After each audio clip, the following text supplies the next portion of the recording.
everyone. I've got my hand spear, my mask and snorkel. We're down at a remote beach and we're going to hopefully spear some fish and see what we can find underwater and go for a paddle on the kayak. So here we go.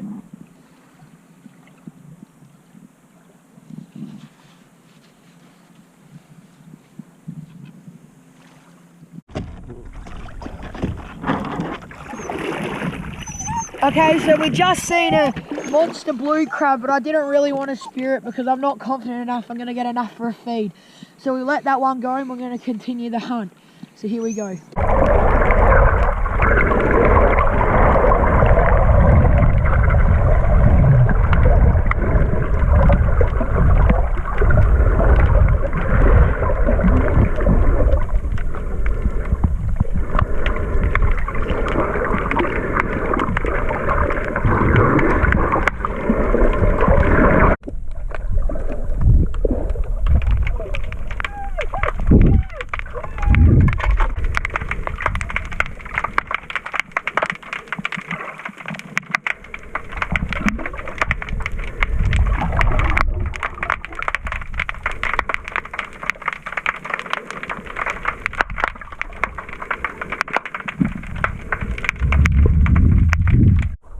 This is just some natural weed bottom where we were snorkeling around to see what we could find.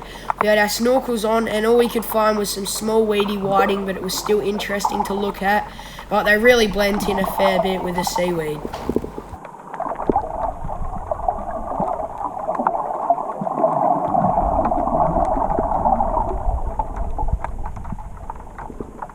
There was also a little bit of reef, and that's what the fish were hanging around because that's the sort of stuff they love. So obviously it attracts us anglers, and that's where we caught our fish.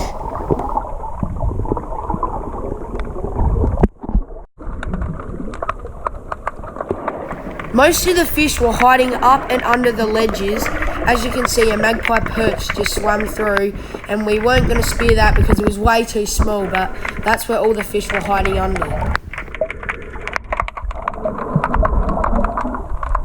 As we got on the other side of the rock, it started to get a bit deeper. We didn't really want to go too deep because there was a possible chance of a shark swimming by with the blood in the water from the fish that we had speared. But it started to drop down to around 2.5 meters deep.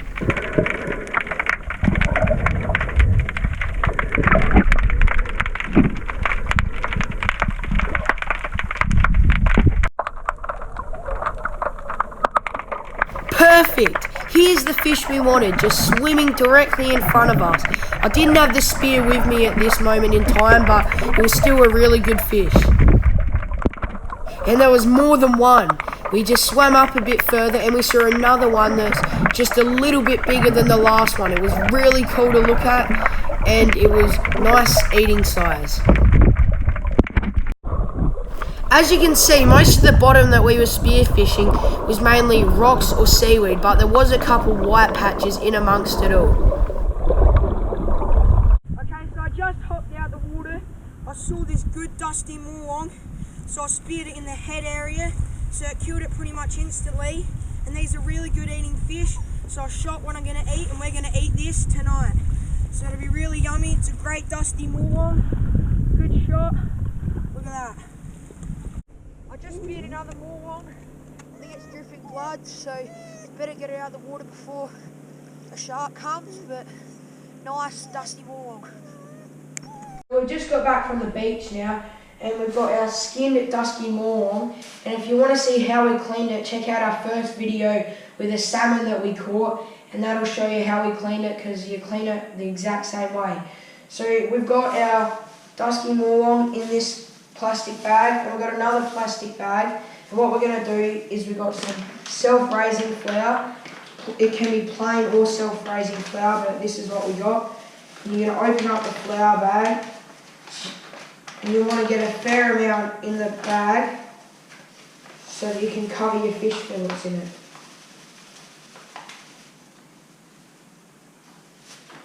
Try not to spill it everywhere. So I've got some flour in the bag now.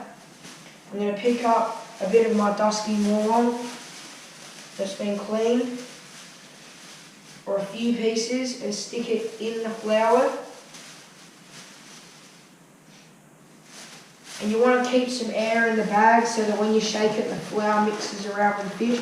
So you want to keep some air in the bag, and then shake it up, trying not to spill any flour.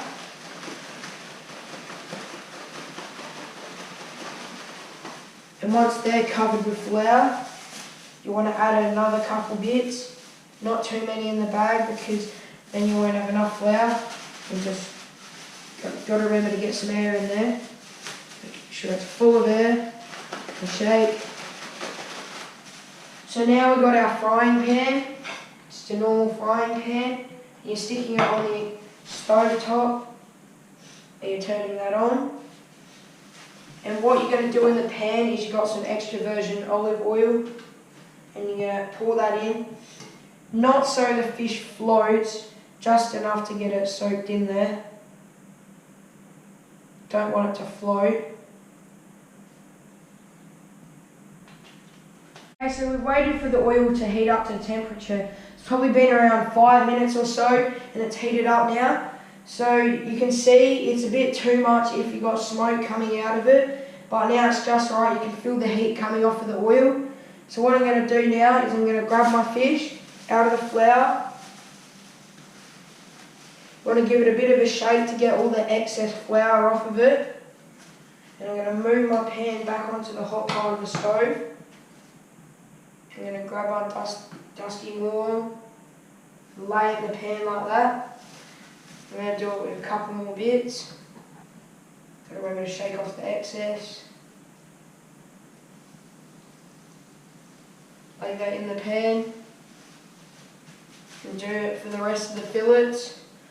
About dusky more. One more bit to go. I'm shaking off the excess flour.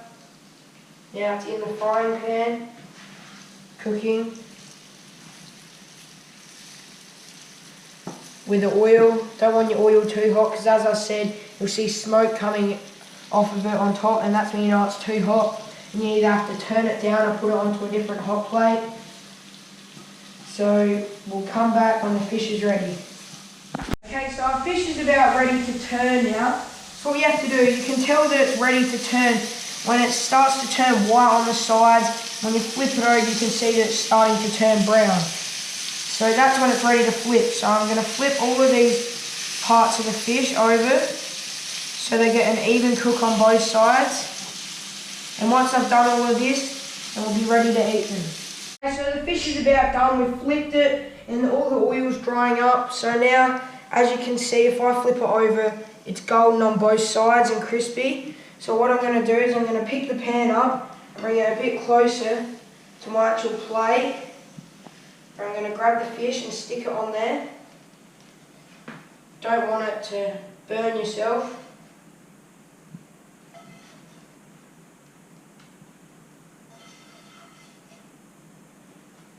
So I'm getting all the fish from the frying pan onto the plate.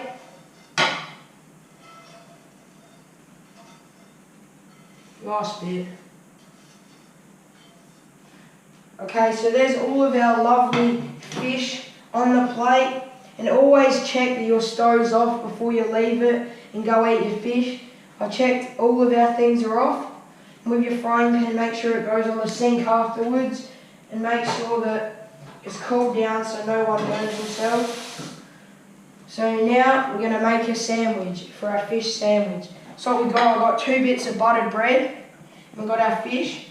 So I'm going to grab some lovely hot off the frying pan fish, stick on one side of the bread. We've got fresh homegrown lettuce leaves that I'm going to stick on the other side. And same with these homegrown cherry tomatoes, so I'm going to chop them up and stick a part of them on each side of my sandwich. So I've got my bits of tomato, I'm going to stick them down on my sandwich. Looks nice. I'll finish using the rest of this tomato for my fish sandwich. Like that. Chop up a little bit more of the other one. So there's that. You can add some salt and pepper if you want to. Some salt. and some sweet chili sauce to make it taste even better.